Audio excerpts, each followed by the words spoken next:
We've removed ourselves so much from the environments that we live in, especially in cities.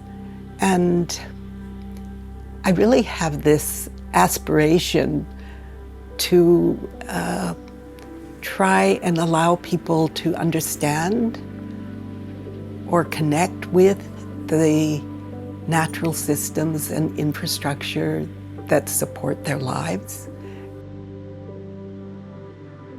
Somehow I was looking at this pattern of water going over sand or gravel and this kind of diamond pattern that was left, and ended up with this idea of trying to trace this stream with these mirrored elements, that reflective elements that have the reflection of water, that when you approach from the entrance to the garden, you really don't see anything, but when you get to the location of the installation, these things layer up to kind of form a ghost of the stream.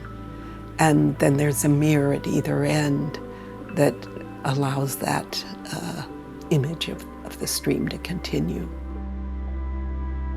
Over a period of time, I would love people to begin to realize that this is just one of many modest streams that end up making the Trinity River what it is today.